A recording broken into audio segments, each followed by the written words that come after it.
GFM's TV.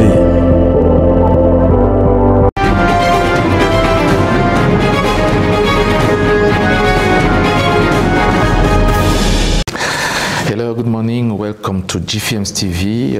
I'm happy to be with you this morning. So we will talk about a lot of information, football African information. Nous allons donc, n'est-ce pas, aborder certains sujets, chers abonnés, liés à la première ligue anglaise. Il faut noter que la dernière date, c'était donc aujourd'hui. Les joueurs africains évoluant en Europe devaient donc retrouver leur sélection. Et puis, on va pencher du côté de certains championnats nationaux, notamment la Botola Pro 2 du Maroc qui a livré sa 15e journée ce week-end. Et puis on va pas manquer de parler de la première ligue du Nigeria avec les résultats de la 4e journée. On ne manquera pas aussi, chers abonnés, de vous parler de la Ligue 1 du Sénégal qui, n'est-ce pas, s'est également joué ce week-end. Et puis la CAN approche, il y a des informations qui circulent dans certaines délégations. On vous donnera l'état des lieux de certaines informations dans certaines délégations qui sont certes déjà prêtes à rejoindre le Cameroun. Chers abonnés, c'est Sport Matin, vous êtes sur GFM's TV. Abonnez-vous sur YouTube, Facebook ou encore Instagram. À tout de suite après le break.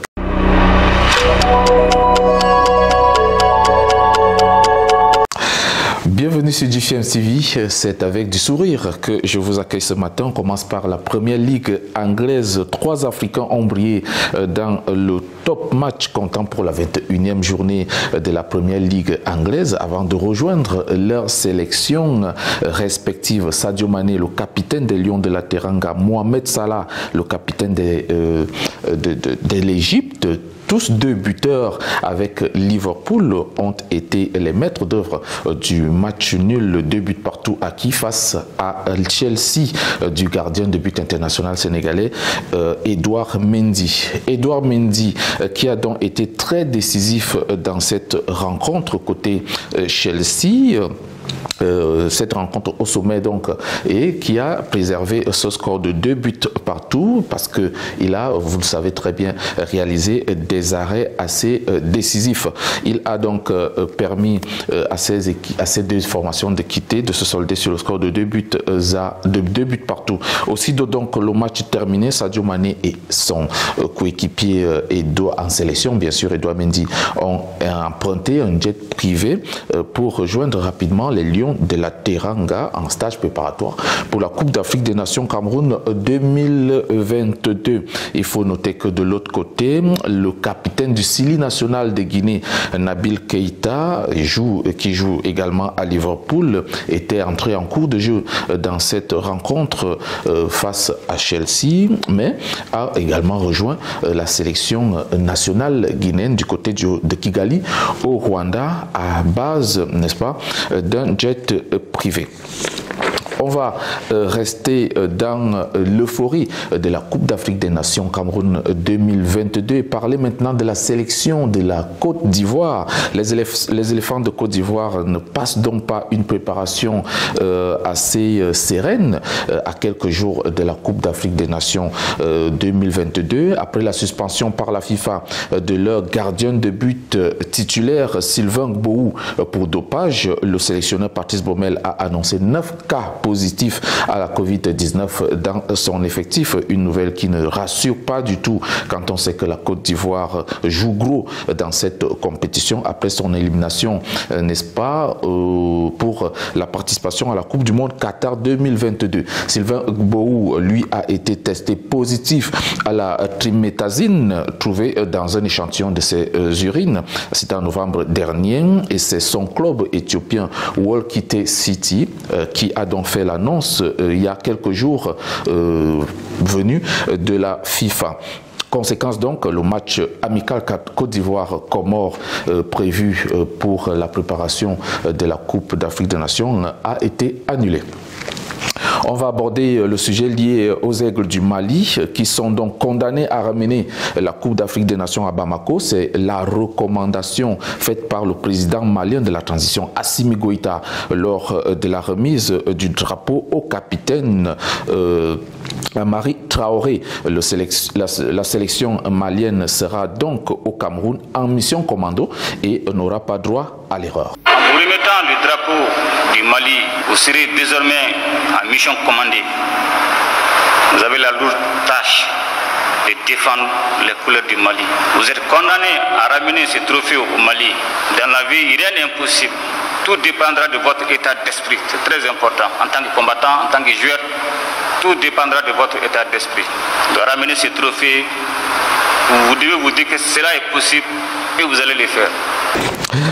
Le capitaine des Aigles du Mali, Amari Traoré, a donc récupéré le drapeau remis par le gouvernement et a promis que ses camarades et lui donneront tout pour ne pas faillir à cette mission en tant que digne fils du Mali. Ce drapeau que je viens de récupérer est l'incarnation de ce pays. En tant que digne fils de ce pays, mes coéquipiers et moi, nous allons nous battre corps et âme pour ramener cette coupe, Inch'Allah. Voilà donc qui est donc clair l'obligation des résultats et le président Assimi Goïta n'a donc pas été assez tendre dans ses propos. Une autre sélection qui se rend au Cameroun en mission commando, c'est la Guinée. Le Sili national n'a pas droit à l'erreur et doit ramener la Coupe d'Afrique des Nations à Conakry, comme l'a dit le président colonel Mamadi Doumbouya dans un message à leur adressé. Il a d'ailleurs promis suivre toutes les rencontres du Sili national de Guinée et, n'est-ce pas, donne une condition, celle de ramener le trophée ou rembourser l'argent qui a été dépensé pour les joueurs. Donc, Nabil Keïta et ses coéquipiers sont donc prévenus. On va d'ailleurs écouter les propos du président de la transition de la Guinée, Mamadi Doumbouya, dans cet extrait. Je suivrai tous vos matchs et on sera 13 millions de Guinéens ici à l'étranger à vous suivre. Ça veut dire quoi? Ça veut dire que vous allez pour gagner, vous allez tous ensemble et vous revenez tous ensemble. Si on vous prend parmi 13 millions de Guinéens, c'est parce qu'on a confiance en vous. La Guinée doit briller. Et le plan sportif, je pense au Cameroun, vous serez à la hauteur. Nous allons vous soutenir, le peuple guinéen est prêt à vous soutenir.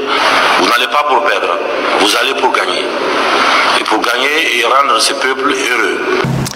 Nous restons dans les préparatifs liés à la Coupe d'Afrique des Nations Cameroun 2022 pour parler du match amical Malawi-Comores.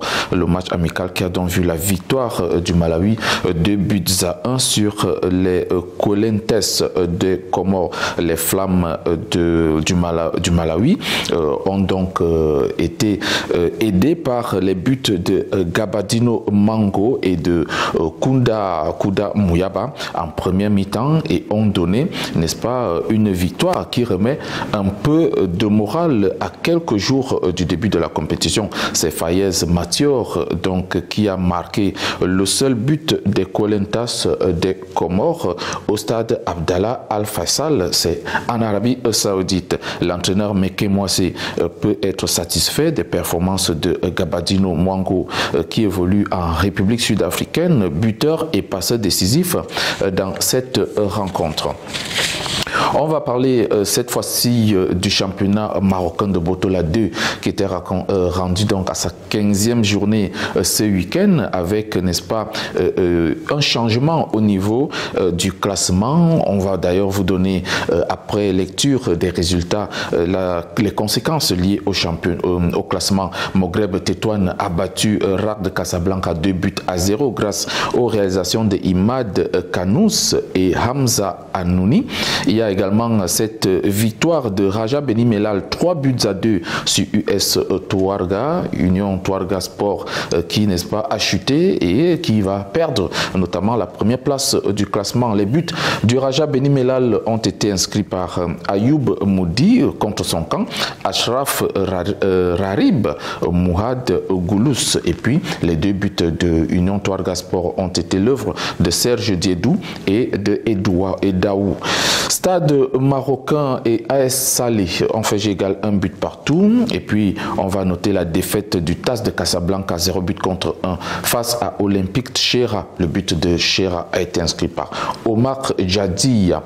IZK Kémisset de Grâce à Dieu Youmou a battu Jeunesse Sportive Soalen 1 but à 0. Une autre victoire, c'est celle de USM Oujda. 2 buts à 1 sur Renaissance Zemamra. Les buts de Oujda ont été inscrits par Redouane Touani et Abdelmoula Berabé. Et puis l'unique but de Zemamra a été marqué par Jawad Rabra. De l'autre côté, le Wydad Fès est tombé à domicile face à Shabab Benguerir, 0 but contre 1 grâce à la réalisation de Zouahir Ouchen. Et puis en dernier lieu, c'est cette défaite encore de l'équipe de Marrakech, 0 but contre 1 face à Shabab Atlas Kenifra. Au classement, donc, comme je vous le disais tantôt, les deux premières places qualificatives pour la Botola Pro 1 sont donc encore en jeu, mais il y a un léger changement. Moghreb Tétouane s'adjuge donc de la première place grâce à sa victoire 2 buts à 0 sur Casablanca avec 29 points. Deuxième, Union Touareg Sport, 27 points, qui, n'est-ce pas, est tombé face à Raja Benimelal, 3 buts contre 2. Troisième, c'est Stade Marocain et AS Salé, 25 points chacun. En cinquième position, Olympique Tchéra et Raja Benimelal, sans oublier IZ Kémisset et Jeunesse Sportive Soalem. Les 4 clubs comptent 23 points. Et puis en 9e position, on a Renaissance de Memra, 20 points. 10e, RAC de Casablanca, 18 points. En 11e position, c'est le Shabab Benguerir qui compte 17 points, au même titre que Shabab Atlas Kenifra. En 13e position, c'est l'USM Oujda qui sort donc de la zone rouge avec 15 points, au même titre que TAS de Casablanca, classé 14e dans le bas du tableau. C'est le Wydad Fès qui a 13 points. Et le bon dernier, en 16e position, c'est Marrakech qui n'a que 3 petits points en 15 matchs joués. Donc je pense que ça va être très compliqué pour l'équipe de Marrakech de garder, n'est-ce pas, sa position en Botola Pro 2. Quittons le Maroc, allons faire un tour du côté du Nigeria, où se jouait donc la 4e journée de la première ligue nigériane, avec ces quelques résultats. C'est Dakada Football Club qui a fait égal face à Remo Star, 1 but partout. Les buts ont été inscrits par Mouritala Lawal et Samuel Anakoué.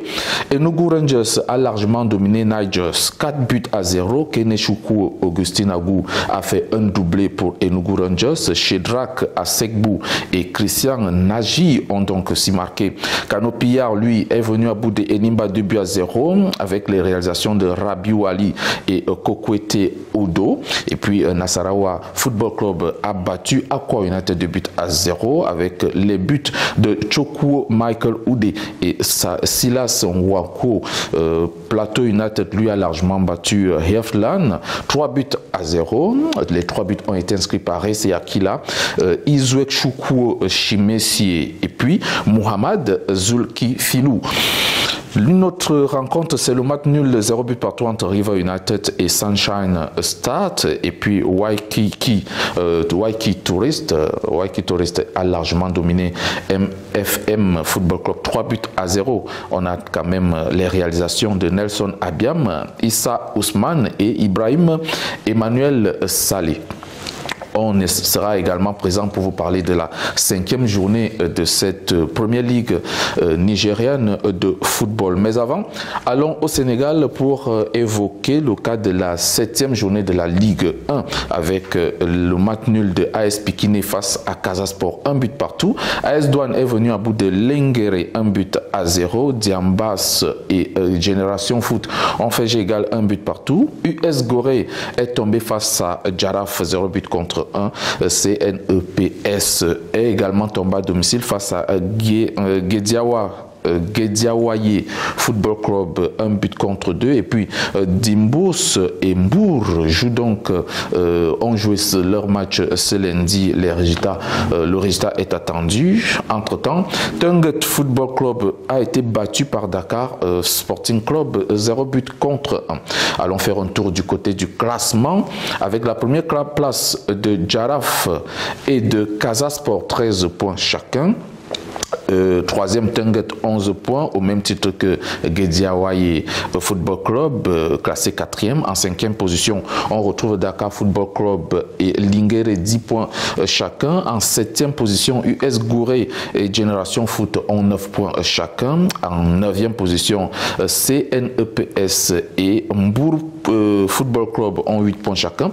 En 11e position Diambars Football Club et AS Douane ont 7 points chacun. En 13e position on a AS Pikiné et avec 6 points. Et en 14e et dernière position, c'est Ndiambour, 2 petits points. Vous notez donc que c'est assez serré parce que les clubs se suivent très très près. Et en un match, tout peut, n'est-ce pas, changer. Terminons notre balade sportive de ce matin par cette note concernant l'équipe type africaine de football de 2021 mise en place par le magazine sportif Foot Africa qui a donc dévoilé son équipe type africaine de 2021 avec 3 Sénégalais, à savoir le gardien de but de Chelsea Edouard Mendy, l'attaquant de Liverpool Sadio Mané et Khalidou Koulibaly de Naples. Il y a 2 Camerounais dans la liste dans cette équipe type, à savoir Karl Toko Ekambi de l'Olympique Lyonnais et André Franck Zambo de Naples. Et puis un Marocain est, n'est-ce pas, dans l'équipe type, c'est le Parisien Achraf Hakimi. Et puis on va noter la présence du Congolais Chancel Mbemba, de l'Égyptien de Liverpool Mohamed Salah, du Malien Amadou Aïdara et puis de l'Algérien de Manchester City, Riyad Mahrez.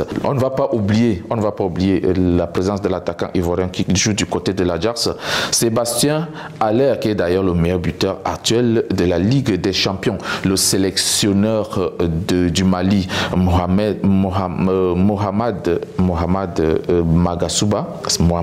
Magasuba est donc le meilleur entraîneur africain de l'an 2021 selon le magazine Afrique Foot Africa.